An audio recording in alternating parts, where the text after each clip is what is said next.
mundo está poblado por más de 30 millones de especies, y todas evolucionaron a partir de aquel minúsculo microbio. Sin embargo, han desaparecido muchas más especies de las que han sobrevivido. La historia de la vida sobre la Tierra es, ante todo, la historia de múltiples extinciones. Las causas principales de estas desapariciones son los sucesivos episodios catastróficos que ha padecido el planeta. El impacto de un meteorito gigante hizo desaparecer el agua de la superficie terrestre. Las grandes glaciaciones sepultaron a todas las formas de vida bajo el hielo. Más tarde, el incesante desplazamiento de los continentes destruyó los arrecifes coralinos en los que la vida había vuelto a desarrollarse. La violencia de las fuerzas naturales ha amenazado incesantemente la vida sobre la Tierra. Descubrimientos recientes nos han demostrado que los homínidos, después de separarse de sus antepasados los simios, pasaron igualmente por varias fases de extinción. Hace 7 millones de años, los primeros hombres hicieron su aparición en África. A partir de entonces, unas 20 especies de homínidos vieron la luz para luego desaparecer. Al final de aquel proceso evolutivo, nosotros, los Homo sapiens, aparecimos en este planeta. Una odisea de 4.600 millones de años que la vida tuvo que recorrer para llegar hasta nosotros. Este último capítulo es el que vamos a descubrir hoy.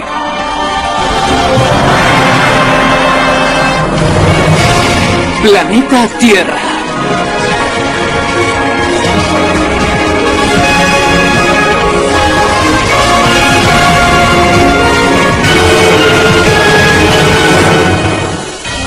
La Tierra de los hombres.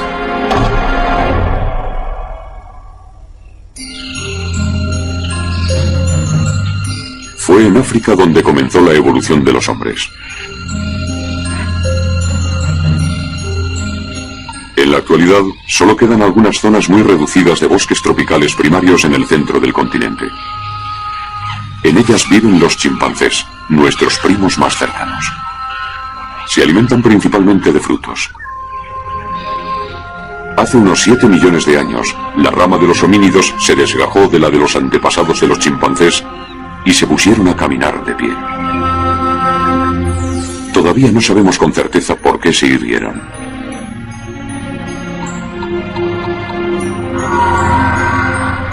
Estos son nuestros antepasados 3 millones de años después de su separación de la rama de los chimpancés. Se les denomina australopithecos. Como se habían vuelto bípedos, llevaban la espalda bastante derecha. Medían 1,40 m, aproximadamente la talla de un chimpancé. Y como ellos, tenían largos brazos.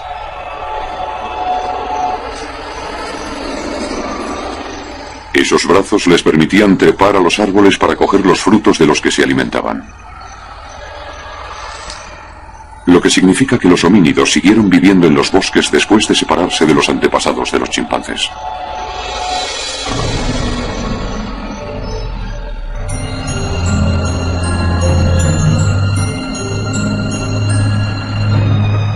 Desde que aparecieron, se enfrentaron a un grave problema: la escasez de los frutos que constituían la base de su alimentación.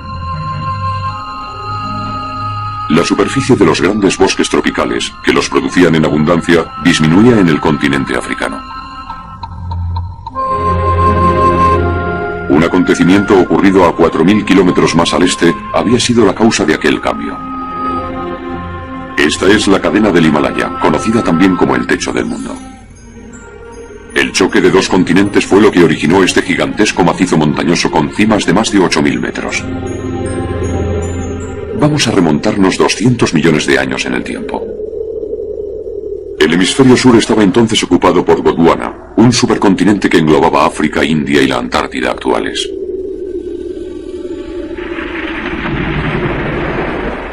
En un momento dado, Gondwana se fraccionó.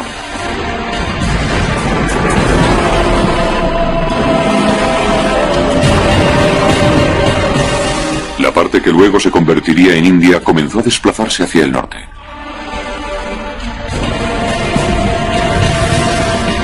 y hace unos 50 millones de años entró en colisión con Asia.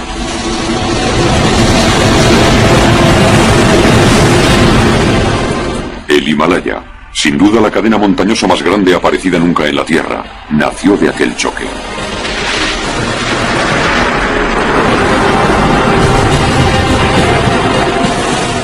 Hace unos 7 millones de años, cuando los homínidos hicieron su aparición en el planeta, sus cimas superaban ya los 5.000 metros, lo que empezó a influir en el clima global. En verano, el calor del sol genera una poderosa corriente ascendente de aire seco y caliente por encima del macizo. Este aire seco desciende después hacia África. Antes de la formación del Himalaya, el clima africano era cálido y húmedo durante todo el año. Pero debido a la aparición de esta corriente seca en verano, un ciclo anual que incluía una estación seca se instaló en África. El desierto del Sáhara comenzó a extenderse y los bosques húmedos perdieron rápidamente una gran parte de su superficie.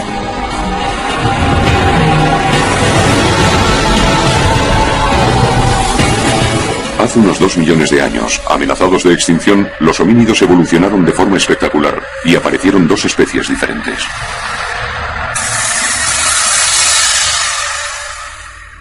Pruebas de la coexistencia de dos tipos distintos de homínidos fueron descubiertas en uno de los extremos del continente africano.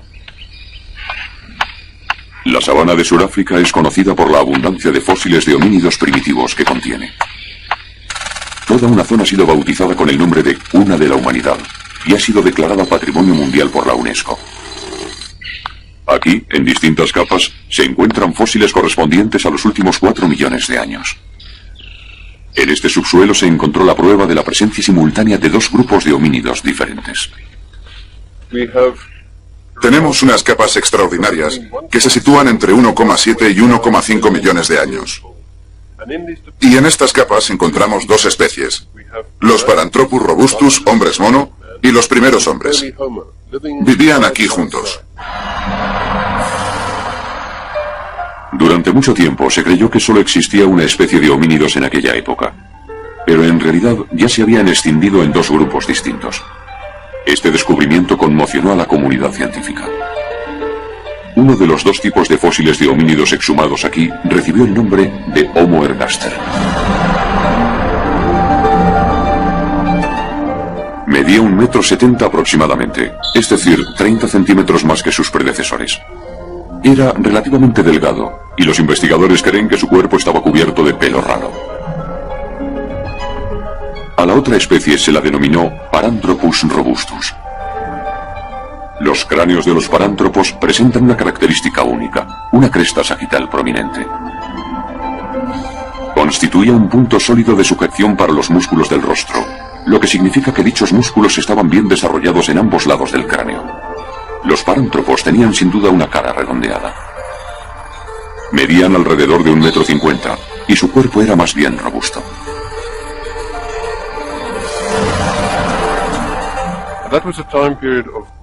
Aquella época sufrió a la vez un enfriamiento global y una sequía. Como consecuencia de ello, los bosques tropicales disminuyeron y se retiraron hacia el norte, hacia el Ecuador. Fue en ese periodo cuando los australopitecos africanos evolucionaron hacia nuevas formas. Los australopitecos pueden considerarse como los antepasados lejanos de esas dos especies. Si los parántropos se parecían tan poco a los Homo ergaster, es porque adoptaron una estrategia distinta para enfrentarse a la escasez de recursos. Cada uno eligió un nuevo régimen alimenticio para reemplazar a los frutos. Los cazadores-recolectores que todavía viven en África nos ayudan a entender cuáles fueron aquellas nuevas fuentes de alimento. Nos encontramos en Tanzania, un país del África Oriental.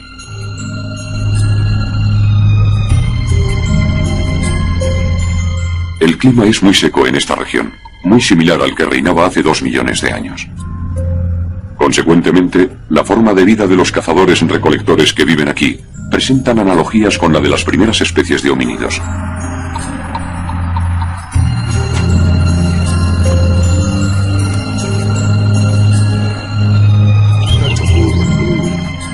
Estos hombres pertenecen al pueblo Hadza. Viven en grupos constituidos por varias familias. Este lo forman 15 miembros pertenecientes a 3 familias distintas. No disponen de ninguna comodidad moderna. Los Hadza siguen viviendo en condiciones primitivas sin contacto alguno con la civilización. ¿De qué se alimentan los Hadza durante la estación seca?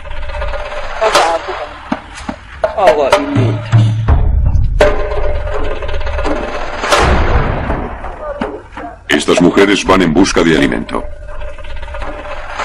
¿Qué pueden encontrar junto a estos árboles muertos?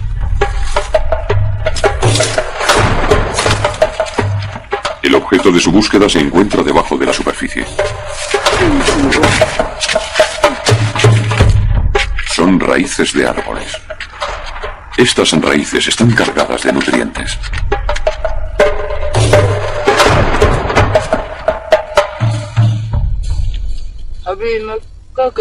Estas raíces son comestibles. Aunque el clima sea muy seco, se pueden encontrar durante todo el año. Son un alimento esencial para nosotros. Para los Hadza, las raíces constituyen un recurso indispensable durante las estaciones secas.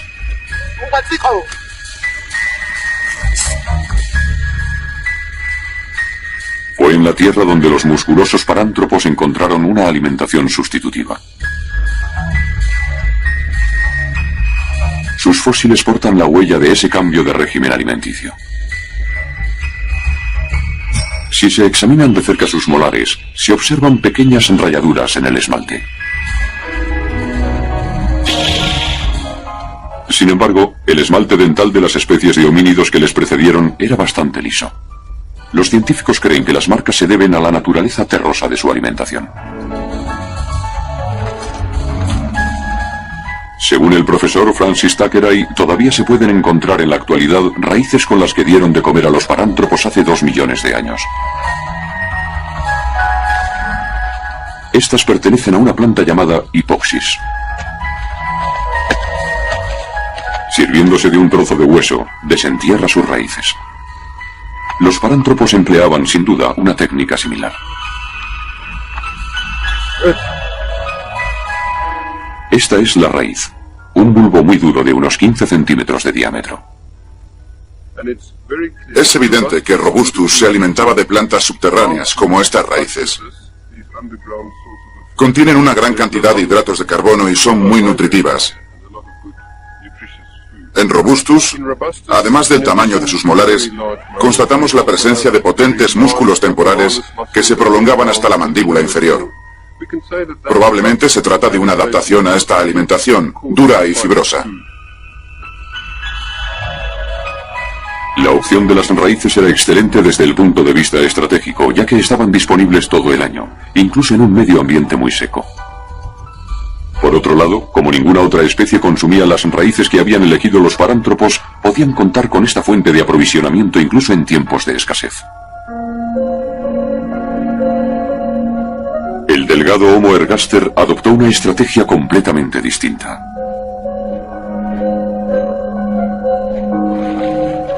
La forma de vida de los Hadza nos permite, de nuevo, imaginar el alimento alternativo por el que se decidió.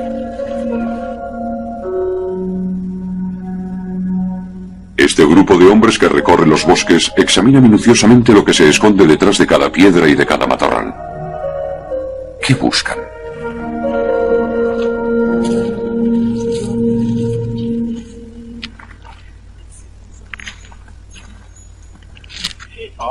Uno de los muchachos ha encontrado el esqueleto de un animal detrás de una roca.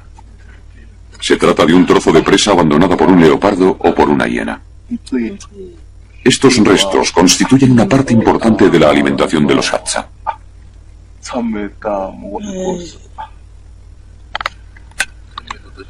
Los leones, los leopardos y otros carnívoros aprecian sobre todo las partes más tiernas y suelen dejar una cantidad nada despreciable de carne en el esqueleto de sus víctimas. Incluso cuando ya no queda nada, los Hadza pueden extraer un tuétano muy nutritivo del interior de los huesos.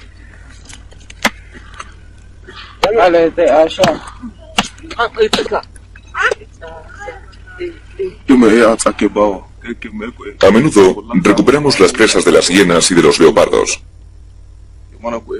Si descubrimos dónde esconden sus presas, es fácil apropiarse de ellas. Es mucho más sencillo que cazarlas.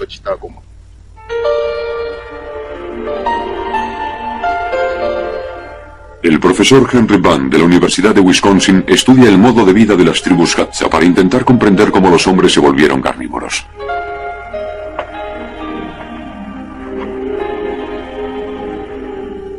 Ha examinado los huesos de los animales que habían servido de alimento a los Hadza. En la superficie se pueden observar pequeños cortes hechos al raspar la carne pegada al hueso.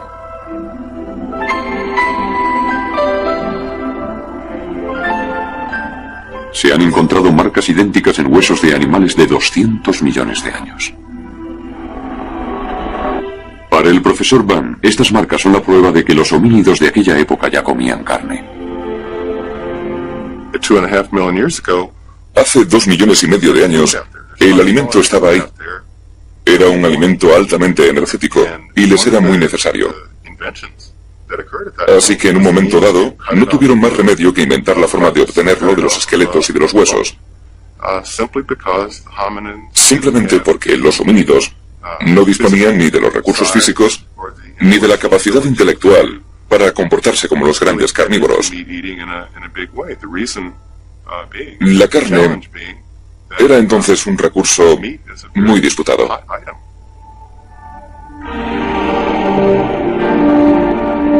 Pero los restos de las presas de los carnívoros no constituían un aprovisionamiento regular. El Homo ergaster debía recorrer largas distancias cada día para encontrarlos. Fueron aquellas largas caminatas las que sin duda estilizaron su silueta. Los parántropos se alimentaban de raíces y los Homo ergaster de carne.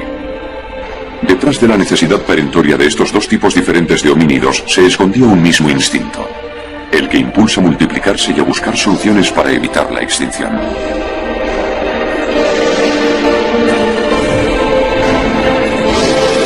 Las investigaciones realizadas tras este descubrimiento demostraron que a lo largo de la historia de los hombres, grupos distintos convivieron juntos. Durante un periodo de 7 millones de años, la familia de los homínidos primitivos estuvo compuesta de 20 especies diferentes. Pero todas se extinguieron, excepto una.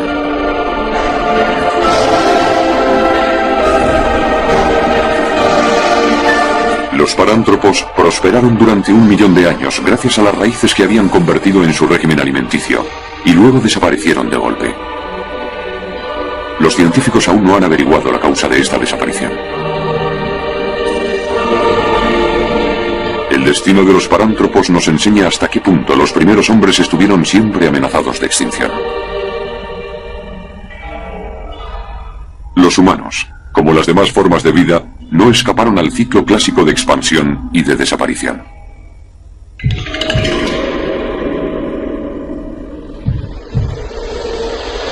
El grupo de los Homo ergaster que había sobrevivido pronto iba a superar una etapa crucial de su evolución. Y fue un fenómeno geológico específico de África el que iba a provocar aquel cambio. Esta gigantesca falla de 100 kilómetros de ancho que divide en dos África Oriental es el famoso valle del Grand Rift. Se extiende a lo largo de unos 6.000 kilómetros, es decir, casi la anchura del continente. Una fuerza procedente del interior del planeta fue la que originó este fenómeno. La Tierra es, en realidad, una bola de fuego, cuyo manto alcanza temperaturas de varios miles de grados. Y solo está envuelta por una fina capa de corteza terrestre. La corriente ascendente más potente que existe en el manto se encuentra en la vertical del continente africano. Este gráfico nos muestra las variaciones de temperatura más recientes en el interior de la Tierra. Se observa una extraordinaria columna de altísima temperatura que asciende en dirección a África. Ese penacho hizo elevar el continente con tal fuerza que la corteza terrestre se resquebrajó.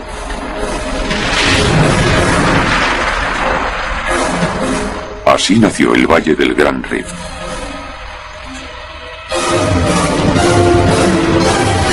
El Grand Rift dividió la inmensa llanura de la sabana en una serie de ecosistemas diferentes, lo que conllevó la evolución de todo tipo de animales en distintas direcciones.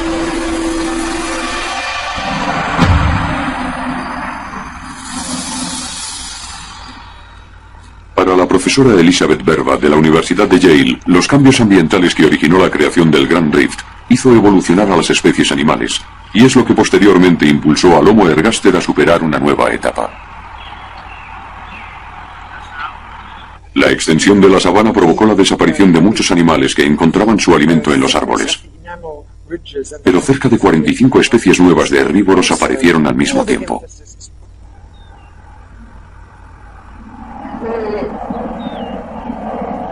Los carnívoros, para los que la presencia de estos animales representaba potenciales presas, se desarrollaron ampliamente. Hoy se cree que la presencia de esos carnívoros jugó un papel esencial en la evolución de los homínidos.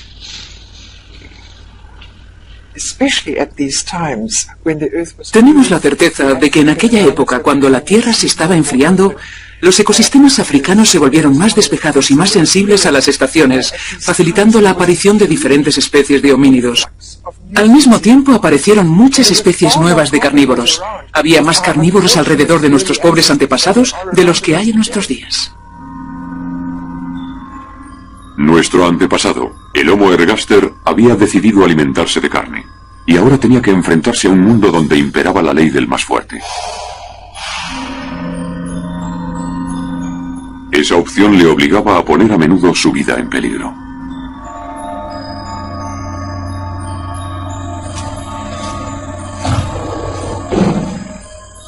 El tigre dientes de sable era uno de los animales que dominaba aquel periodo.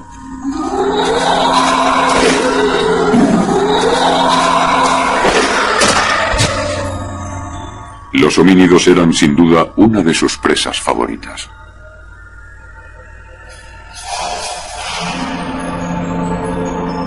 En un cráneo humano de aquel periodo se ha encontrado la huella de sus colmillos. Eso nos da una idea de la vulnerabilidad de aquellos primeros hombres a los que los carnívoros consideraban presa de caza. Pero aquella toma de riesgo indisociablemente unida a la búsqueda de carne fue también la que permitió al Homo ergaster superar una etapa crucial de su evolución. Concretamente, la adquisición de un cerebro voluminoso. Por razones desconocidas, únicamente los cerebros de las especies de homínidos que se alimentaban de carne experimentaron tal crecimiento. Los primeros australopitecos disponían de una caja craneana de unos 500 mililitros, muy similar a la de los chimpancés. Se cree que el cerebro de los primeros Homo ergaster carnívoros llegaba a los 900 mililitros, es decir, casi el doble. El de los parántropos vegetarianos que desaparecieron había conservado un volumen de 500 mililitros. Aún no se sabe con certeza por qué se desarrolló tanto el cerebro de algunos homínidos. Pero es casi seguro que el consumo de carne favoreció ese crecimiento. Nuestro cerebro es el órgano de nuestro cuerpo que consume mayor energía. Se cree que el alto contenido calórico de la carne era más apto para proporcionar esa energía. Para conseguir la carne, los homínidos se vieron obligados a emplear los nuevos recursos de su mente e inventaron la caza. Para sobrevivir tenían que servirse de su cerebro, lo que conllevó un crecimiento suplementario de su volumen.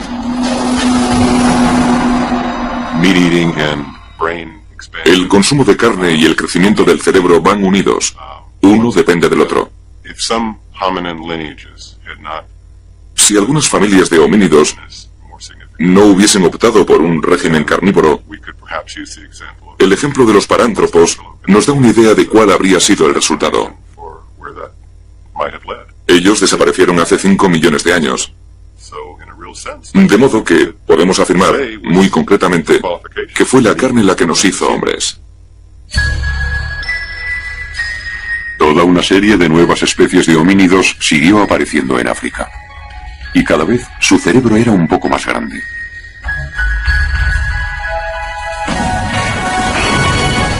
El del Homo erectus, que siguió al Homo ergaster, superaba los 1000 mililitros.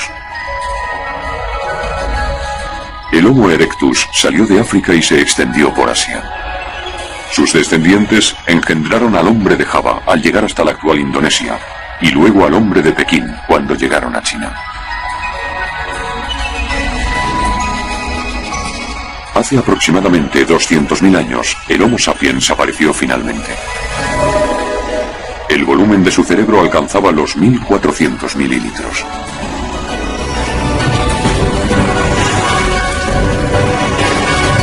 Nosotros, los Homo sapiens, habíamos adquirido un cerebro de un tamaño inigualado.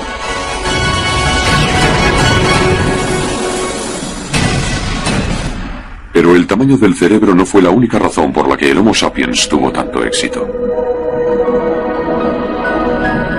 Otra especie humana disponía de un cerebro tan grande como el nuestro. El hombre de Neandertal, que apareció hace 300.000 años. El volumen de su cerebro era también de 1400 mililitros. Era más o menos de la misma talla que el Homo sapiens y morfológicamente un poco más robusto.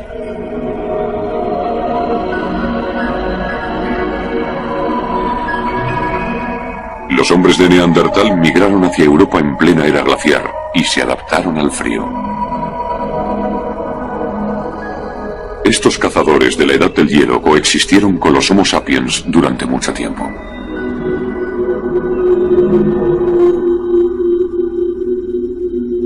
Neandertales y Homo sapiens tenían muchas cosas en común. De hecho, no sería muy difícil darle a un Homo sapiens de hoy la apariencia de un hombre de Neandertal.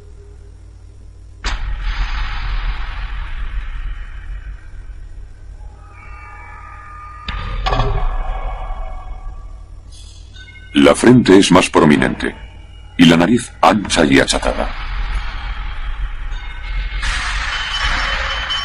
La nariz voluminosa calentaba el aire helado de aquella época durante la inhalación.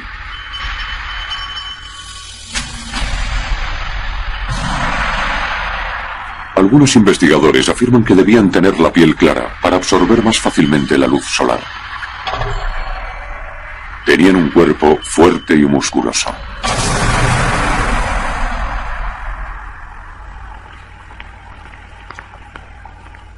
Un científico dijo un día que si un hombre de Neandertal se paseara hoy por la calle, no provocaría ninguna reacción en particular. Cuantas más cosas sabemos del hombre de Neandertal, tanto más les cuesta a los científicos determinar las diferencias fundamentales que le separa del Homo sapiens, sobre todo en lo que respecta a las cualidades básicas para la supervivencia.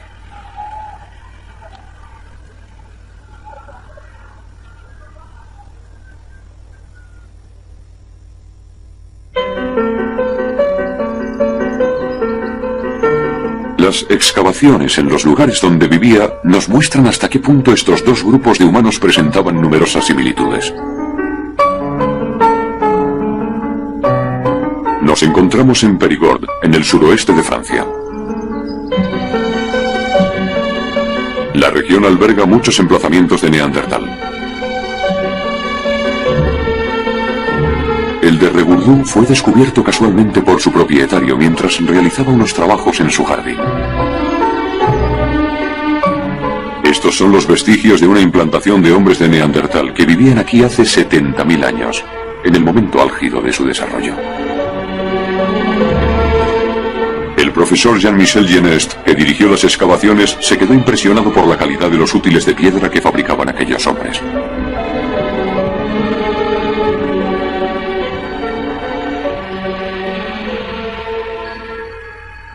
Los datos que tenemos sobre el utillaje del hombre de Neandertal muestran que había útiles muy especializados que solo servían para rasgar la piel, junto a otros que servían un poco para todo, según las circunstancias. Para cortar tendones, para machacar la carne, para rasgar la piel y, ¿por qué no?, también para tallar un bastón para hacer un venablo. De modo que había toda una gama de útiles adaptados a sus necesidades. El hombre de Neandertal era un gran predador y un gran cazador. Era nómada y se desplazaba por los territorios y lo hacía esencialmente porque debía salir en busca de presas.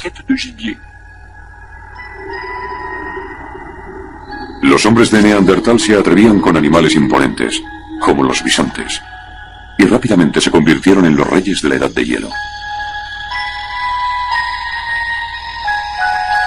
Existen huellas de su implantación por toda Europa, y en la época de apogeo su población contaba con 500.000 de individuos. Para el profesor Genest, los hombres de Neandertal tenían otro punto en común con los Homo sapiens. Enterraban a sus muertos. Estos huesos se encontraron en el emplazamiento de Regurdu. El esqueleto estaba perfectamente colocado. Se cree que es la prueba de que los hombres de Neandertal daban sepultura a sus difuntos.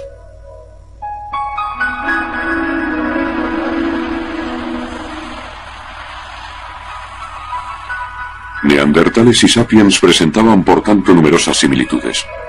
Entonces, ¿por qué unos desaparecieron mientras los otros prosperaban?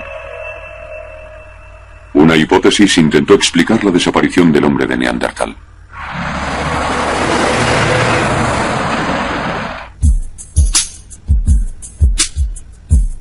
Su autor fue el profesor Jeffrey Leitman de la Escuela de Medicina de Mount Sinai en Nueva York. Comparando los cráneos de las dos especies, observó una pequeña diferencia en su estructura.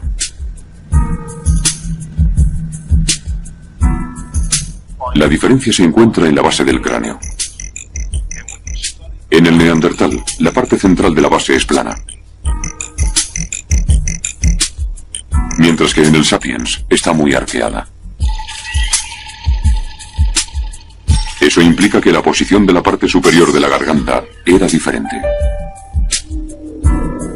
¿Qué consecuencias podía tener este fenómeno? Los chimpancés y otros primates aportaron la respuesta. El profesor Leitman estudió la base del cráneo de distintos primates actuales y descubrió que también en ellos la parte central de la base era plana. En todos los primates, la laringe se encontraba en una posición más alta que en nosotros.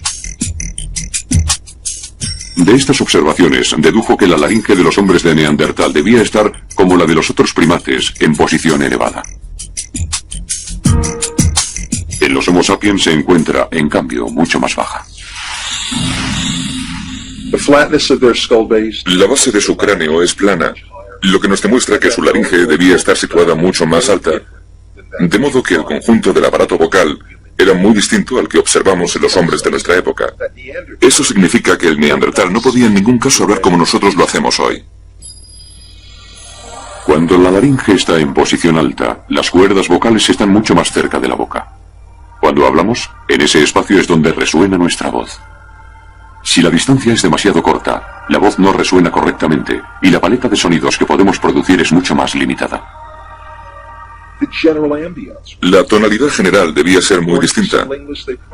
Según ciertos lingüistas, no debían tener acceso a algunos tipos de vocales, como los sonidos U, A, I, que encontramos en palabras como ruta, papá y risa.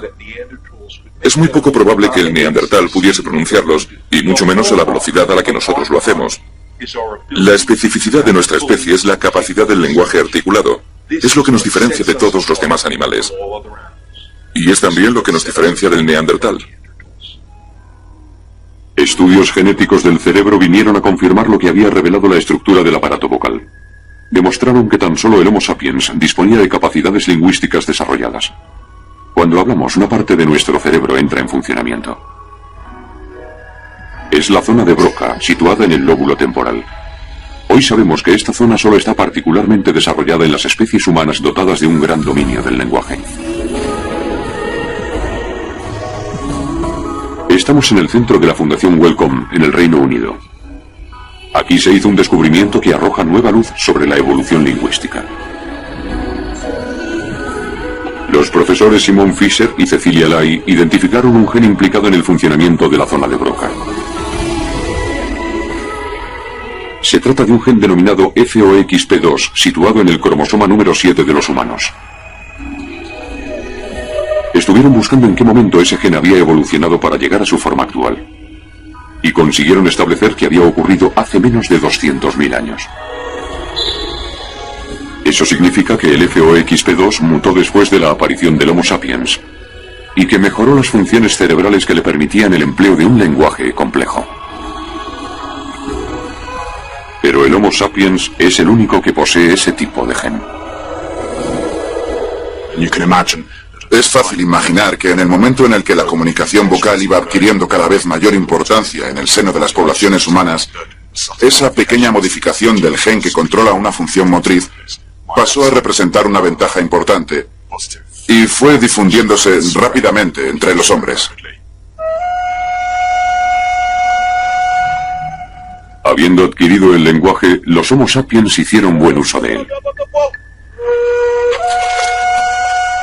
Los cazadores de la tribu de los Hadza coordinan con mucha precisión sus acciones gracias al lenguaje, lo que confiere plena eficacia a su caza.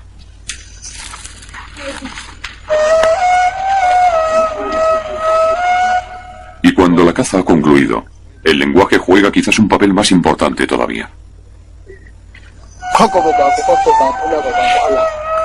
Estos hombres discuten sobre su jornada de caza. Los adultos recuerdan lo que pudieron o no haber conseguido y qué mejoras podrían introducir. Los niños escuchan estas conversaciones y asimilan así las técnicas de sus mayores. Las palabras nos permiten comunicar nuestra experiencia a los miembros de nuestra comunidad, así como a nuestros hijos. La adquisición del lenguaje facultó la transmisión de los conocimientos individuales de generación en generación.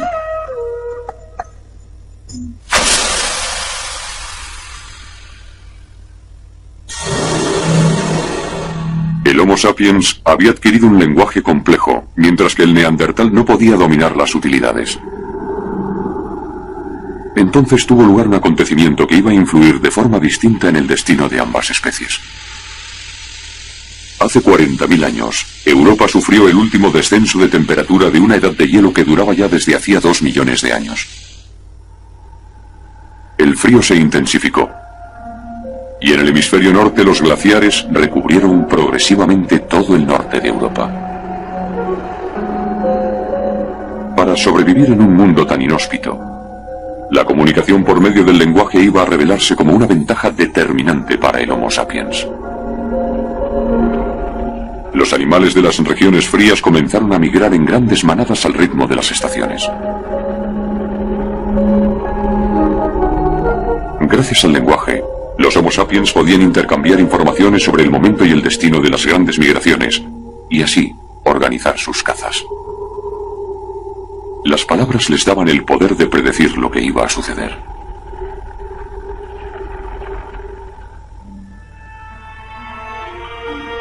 Este hueso de animal fue descubierto en un emplazamiento ocupado por los Homo sapiens hace 35.000 años. En la superficie pueden verse marcas regulares. Los científicos creen que se trata de un calendario que permitía señalar el momento en el que los animales llegaban y podían ser cazados. Es la prueba indiscutible de que el Homo sapiens había adquirido la facultad de prever el futuro.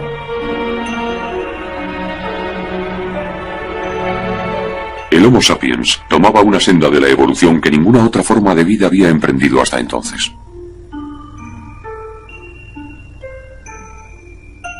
En los emplazamientos de aquella época se encuentran extraordinarias pinturas rupestres. Magníficas representaciones animales cubren las paredes de las cuevas. Para algunos investigadores, se describen las jornadas de caza del Homo sapiens. El Homo sapiens no solo había adquirido el lenguaje, también había empezado a transmitir sus conocimientos, bajo diferentes formas, a las próximas generaciones. Y ese saber se ha transmitido a lo largo del tiempo hasta nosotros, los humanos de la era moderna.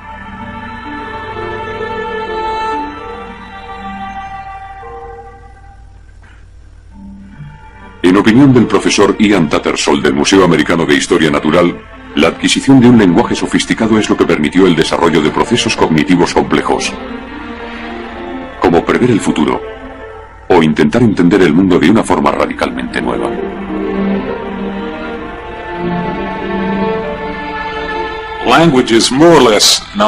Hoy, el lenguaje está indisociablemente unido a los procesos intelectuales simbólicos que nos permiten comprender el mundo y plantearnos preguntas como ¿y si? Tenemos la facultad de plantearnos ese tipo de preguntas y experimentar así nuevas formas de enfrentarnos al mundo para sacarle provecho de la forma más eficaz. Y creo que eso es lo que hizo del Homo sapiens un triunfador incuestionable desde su aparición. Y a su vez, lo que causó la derrota final del Neandertal. Hace 30.000 años, el dominio del lenguaje iba a separar de manera espectacular el destino de aquellas dos especies, el Homo sapiens y el Neandertal.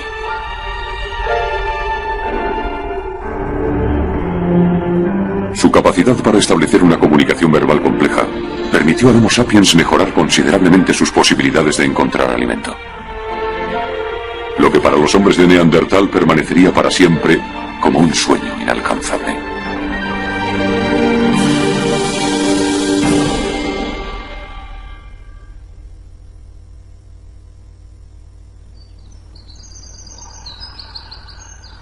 En el suroeste de Francia fue descubierto un emplazamiento que atestigua las últimas etapas de su existencia. Se encuentra en el pueblo de Saint-Césaire. Justo encima de los últimos restos de Neandertal, se hallaron huesos de Homo sapiens.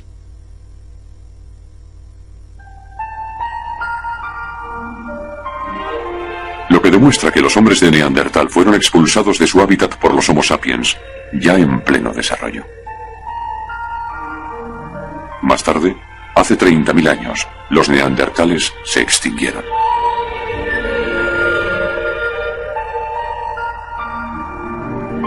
El Homo sapiens era la única especie humana que quedaba sobre la Tierra. En el camino, 19 especies, incluida el neandertal, se habían extinguido. A partir de ese momento, Sapiens iba a experimentar un crecimiento exponencial.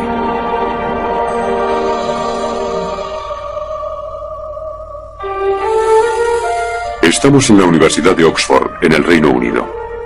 El profesor Richard Dawkins estudia la evolución biológica bajo el prisma de la genética. Considera que el lenguaje se ha convertido en un nuevo motor de la evolución humana.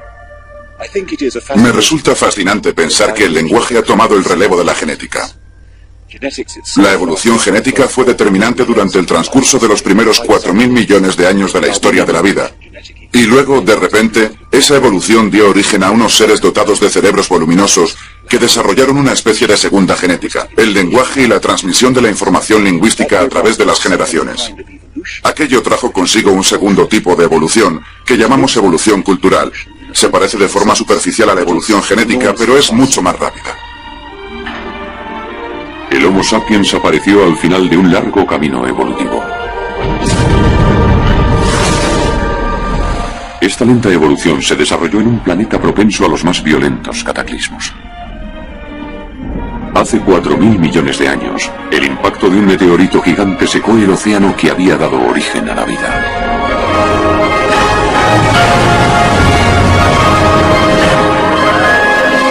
Hace 600 millones de años, la Tierra entera se congeló como una inmensa bola de nieve. En aquel entonces, los seres vivos no eran más que unos minúsculos microbios. Después de aquella catástrofe se volvieron multicelulares y alcanzaron un tamaño macroscópico. Hace 400 millones de años, los movimientos tectónicos destruyeron los mares coralinos. Nuestros antepasados perdieron su hábitat y salieron del medio líquido para conquistar la tierra firme. Entonces se dotaron de manos y de pies.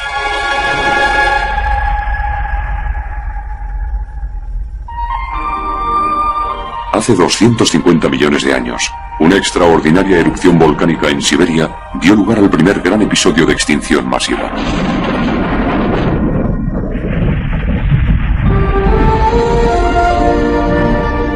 Nuestros antepasados sobrevivieron y comenzaron a desarrollar a sus crías en el vientre materno.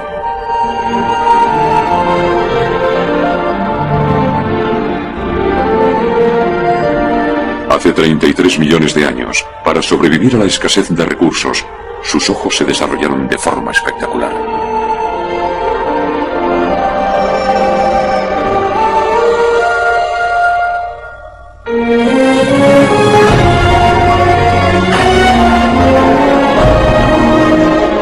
Finalmente, hace 7 millones de años, los homínidos hicieron su aparición.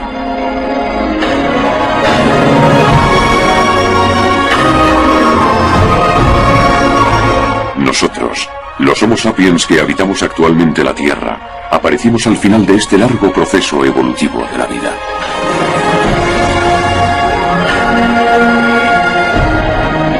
La última adquisición de los hombres fue el lenguaje. Dotado de palabra, el Homo sapiens se extendió por toda la superficie de la Tierra.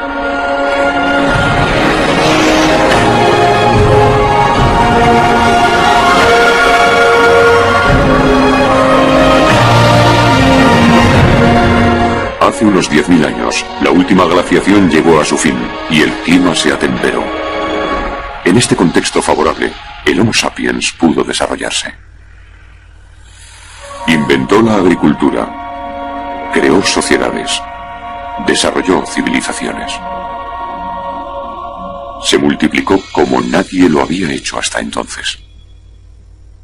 La población mundial tiene en la actualidad unos 6.300 millones de individuos.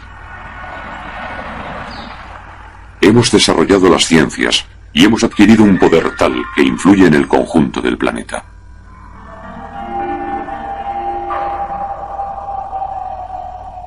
El medio ambiente sufre actualmente grandes cambios debido al calentamiento global que provoca la actividad humana. Desde la revolución industrial, la concentración de dióxido de carbono en la atmósfera aumenta a un ritmo de 5 partes por millón al año. Es decir, 300 veces más rápido que durante el gran episodio de extinción masiva que conllevó la desaparición del 95% de la vida sobre la Tierra. Los volcanes tuvieron entonces que expulsar sus gases durante más de 1 millón de años para producir semejante calentamiento. Los humanos están hoy modificando los equilibrios del planeta a un ritmo nunca conocido.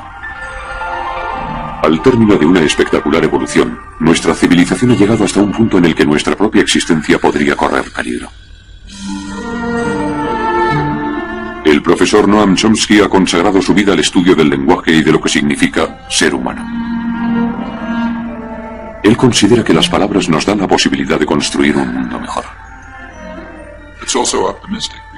Es una muestra de optimismo, porque tenemos la capacidad de superar esta prueba, pero no ocurrirá por arte de magia. Se necesitará esfuerzo, energía, empatía y un compromiso firme para desbordar las estructuras institucionales. Esas estructuras que tienden a alimentar nuestras inclinaciones más salvajes y más destructoras. Tendremos que inventar la forma de cambiar esas instituciones por otras que permitan expresar los aspectos más benéficos de nuestra naturaleza. Actualmente no es fácil, pero tampoco imposible. La historia de la vida comenzó con la aparición de un microorganismo primordial.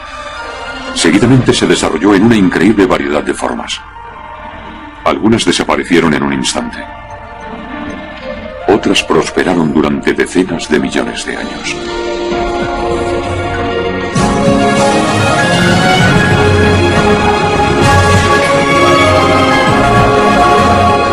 ¿De cuánto tiempo disponemos todavía los humanos?